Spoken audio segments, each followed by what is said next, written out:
Buenas noches, ¿qué tal? ¿Cómo les va?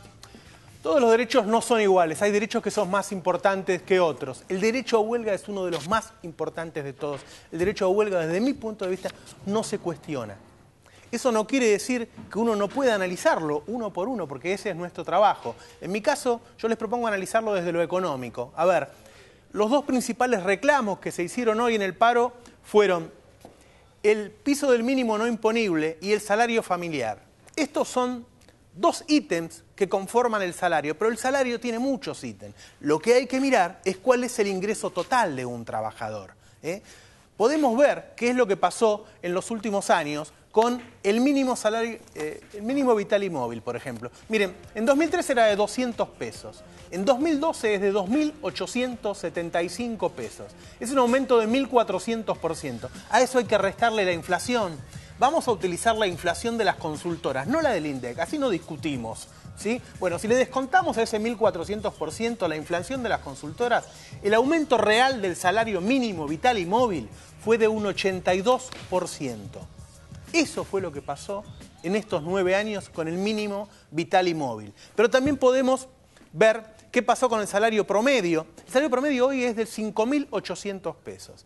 El aumento real fue del 85%. Es decir, durante la gestión kirchnerista prácticamente se duplicó el salario real de los trabajadores.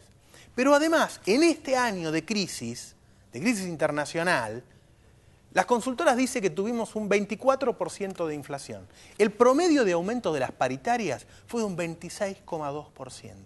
Es decir, a pesar de la crisis, este año los salarios subieron un poquitito más que la inflación. Entonces yo me pregunto, ¿contra qué lucha Moyano? Hoy dijo que va a seguir luchando. ¿Contra qué lucha Moyano? ¿Contra esto?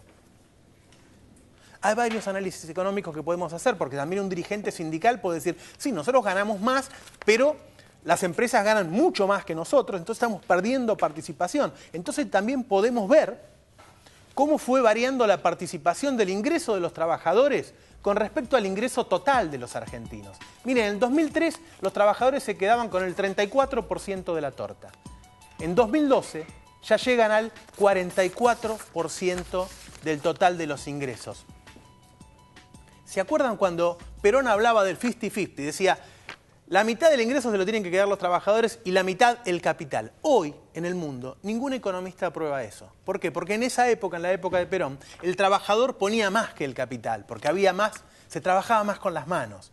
Hoy el capital puede comprar máquinas que generan más productividad que el trabajador. Entonces en el mundo se piensa que el capital tiene que ganar más que el trabajo. De todas maneras, en Argentina nos estamos acercando al 50 y 50.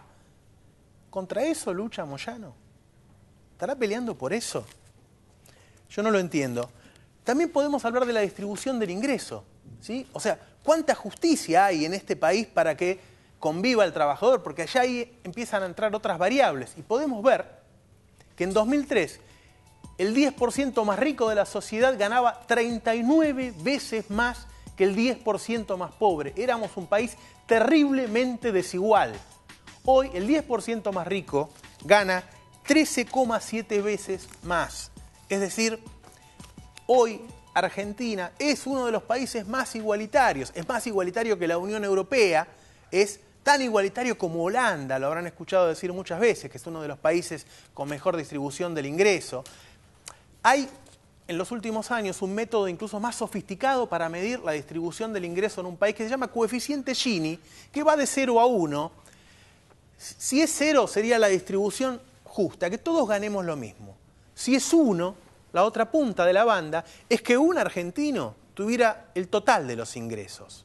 Vamos a ver cómo nos fue durante el kirchnerismo. En 2003 ese índice Gini era 0,53. El país pasaba la mitad. Hoy es 0,39. Es decir, el país se hizo mucho más igualitario. Y ahí entra el impuesto a las ganancias que pagan los trabajadores. Miren, en Argentina en los 90, el presidente de una empresa ganaba hasta 300 veces más que un cadete o una persona de limpieza, que el que menos gana. Hoy en promedio gana 90 veces más. Es decir, el impuesto a las ganancias le come buena parte de los ingresos a los que más ganan, ¿sí? Uno puede discutir si deberíamos subir el mínimo o no. Es un año que no se subió el mínimo. Pero este impuesto a las ganancias sirvió para achatar la pirámide salarial, para que no haya tanta diferencia, porque nadie merece ganar 300 veces más que otro. ¿Sí? Todavía sigue siendo mucho, pero mejoró la distribución del ingreso también. Uno podría decir, bueno, estamos hablando de toda la historia del kirchnerismo y Moyano se dio vuelta hace un año. Cambió el gobierno. Podemos ver entonces cómo se está enfrentando la crisis. En el mundo entramos en crisis a partir de la caída de Lehman Brothers en Estados Unidos, ¿sí? Y ahí se empezó a perder empleo. Vamos a ver, por ejemplo, qué pasó en el mundo y qué pasó en Argentina a partir de la caída de Lehman Brothers. Fíjese, en Estados Unidos la desocupación subió del 5,8 al 8,1%.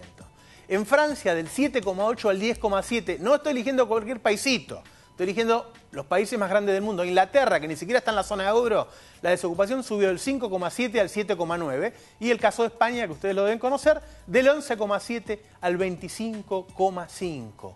¿Sí? En Argentina, de 2008 a 2012, la desocupación bajó. Es decir, no cambió. Podemos compararlo también para ver si el gobierno cuida o no cuida a los trabajadores. Porque, a ver, si hablamos del plan económico, yo estoy en desacuerdo con un montón de cosas. Yo creo que hay muchas cosas que son mejorables. Hoy se está discutiendo si el gobierno defiende al trabajador o si hay que hacerle un paro para obligarlo a defenderlo. ¿Sí? Entonces podemos ver también qué pasaba en los 90 cuando teníamos crisis con el empleo. Y ahí tenemos los datos. En la crisis que se llamó efecto tequila, en la crisis de México 1994, la desocupación subió del 12,2 al 18,6% en Argentina. Después vino la crisis de Rusia y otra vez le pegó a Argentina y la desocupación subió del 12,4 al 14,9. Después vino la de Brasil y otra vez nos pegó a nosotros y subió del 13,4 al 15,9%. Es decir, hay un trabajo para cuidar el empleo cuando vienen las crisis. No es casualidad que no suba el desempleo en época de crisis, ¿sí? La verdad es que la situación socioeconómica, desde que Moyano cambió su forma de ver al gobierno hasta hoy, no empeoró. Si quieren, no mejoró, porque es un año en que Argentina no creció, pero no empeoró. La política del gobierno no cambió.